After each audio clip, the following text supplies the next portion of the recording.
the Philippines, Section 2 defines a corporation as an artificial being created by operation of law. So we are natural beings, while corporations are artificial beings. When we say artificial beings, meaning a corporation can acquire properties, it can be sued, as well it can sue as well as it can be sued. So having the rights of succession and a single proprietorship in a single proprietorship business or a partnership, once the partners or the owner is dead, the business ceases to operate. While in a corporation, it has the right of succession. The death of the owner, one of the owners, doesn't necessarily mean the end of the life of the corporation. So in the Philippines, it's normally 50 years and renewable. So having the right of succession, the powers, attributes given, expressly authorized by law, and a corporation in the Philippines is governed by the Securities and Exchange Commission, of course. Let's proceed with subscription and pay-in capital. Minimum subscription. A corporation, specifically the stock corporation, is authorized by the Securities and Exchange Commission certain amount of stocks to be issued. Normally, it's you who are going to decide how much you have the capacity to subscribe and eventually pay. So, at the time of the incorporation, at least 25% of authorized capital stock must be subscribed. So, for example, a corporation authorized capital. Say, you are authorized for a capitalization of 1 million. 25% of the authorized capital stock must be subscribed. So, your minimum subscribed capital must be 25% of this. So that means it must be 250,000. And at least 25% of the total subscribed must be paid up. So paid-in capital minimum. So these are minimum.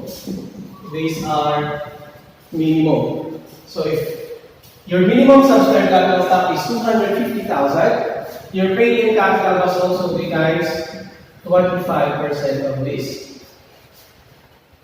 So that's 62,500. So this is the minimum paid-in capital that must be deposited in the bank prior to the approval of your articles of incorporation filed with the SEC.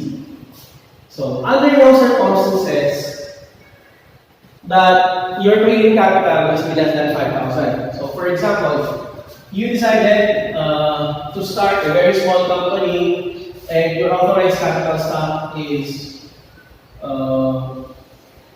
only 50,000, for example.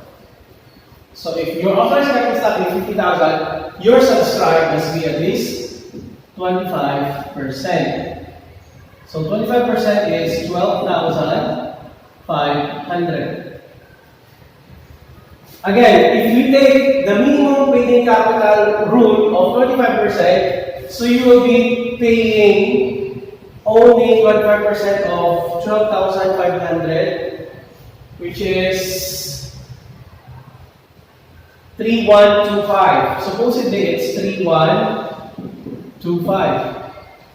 But unfortunately, it says here that in no case shall the capital shall be less than 5,000. So your minimum paid-in here is 5,000. So that's what we mean by the 2525 and the minimum 5,000.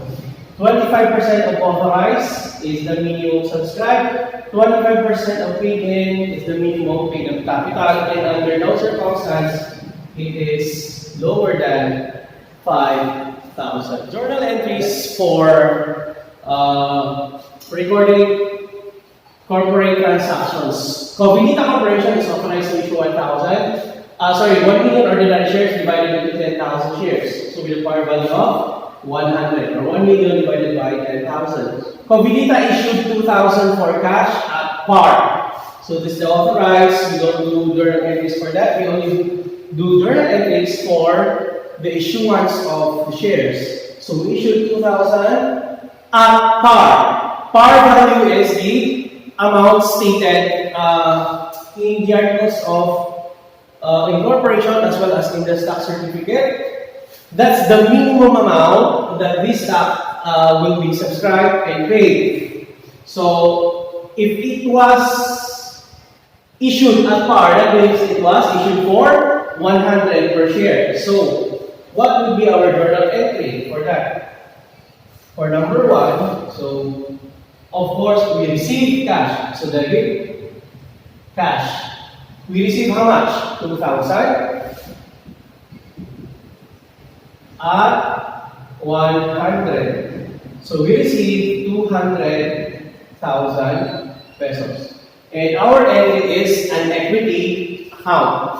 While in single proprietorship, we record the name of the owner, credit here as the name of the owner capital. And in partnership, we credit the name of the partners.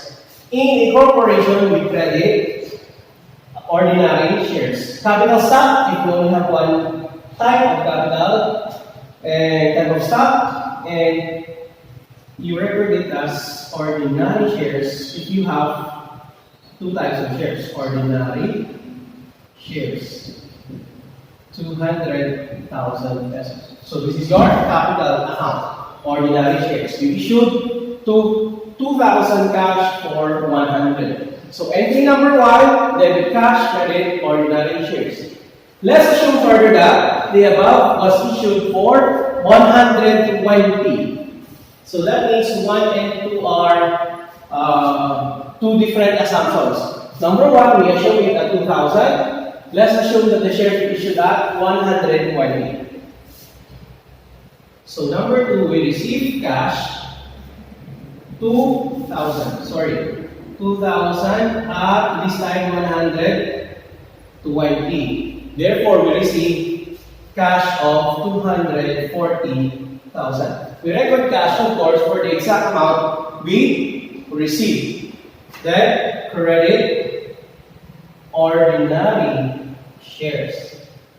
Ordinary shares account is always recorded at par. So we only record ordinary shares at 2,000 at 100. So this is 200,000. But we receive 240,000. So the difference of 40,000 is called share premium. 40,000. So our journal entry, if shares are issued above par, is equal to debit cash for the total consideration, credit ordinary shares at par, and the excess is credit share premium. For different transaction, different company. So what's the journal entry if, for example, this Covenita Corporation is authorized to issue 100,000 no par ordinary shares? So we have different types of shares. Number 1, the par value shares. It has stated in its article of incorporation that the minimum amount to be paid for this stock is this much. So for example, 100, just like in our problem 1 and 2. There are also cases where a company issues no par value shares, meaning it did not decide as to how much is the minimum amount to be paid for their shares. So that's called no par. So Covenita Corporation is authorized to issue 100,000 no par ordinary shares. 100 shares were issued for 50,000. So recap. Par with amount. No par can be issued for a stated value.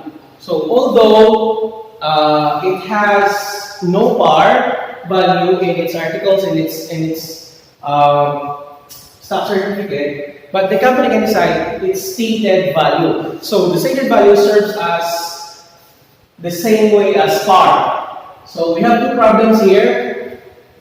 No par with stated value and no par with no stated value or without stated value. So what happens? How do we record transactions where we issue shares, no par, no stated value? So shares were issued for 1,000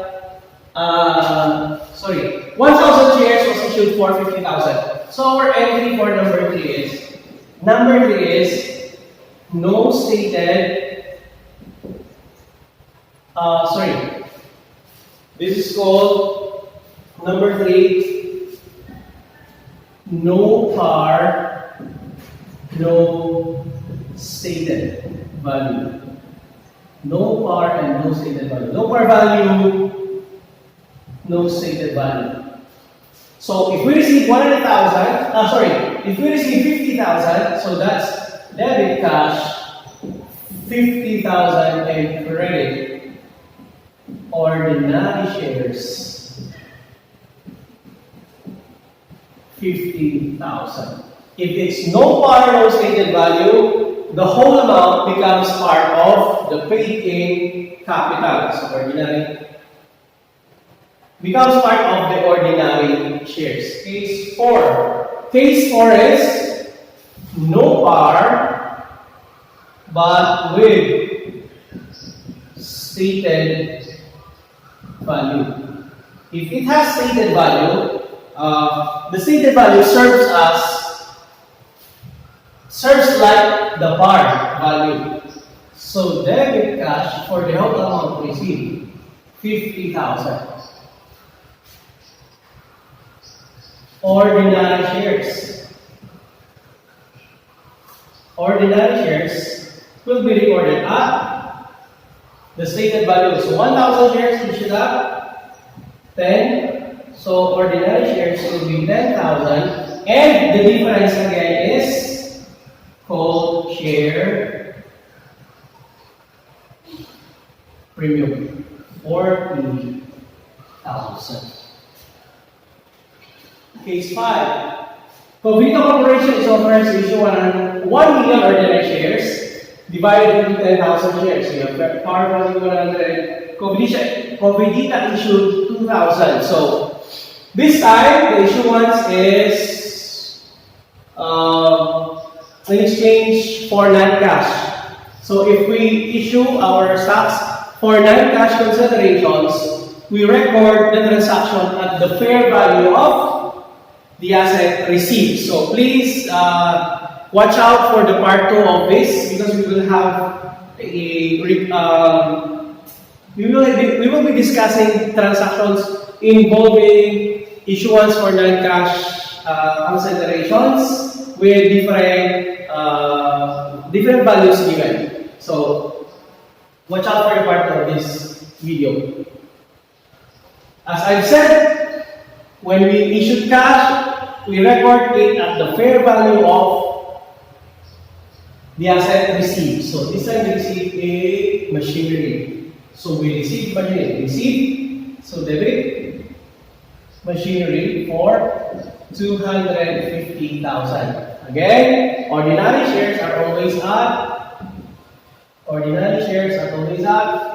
par or stated value. So how many shares issued?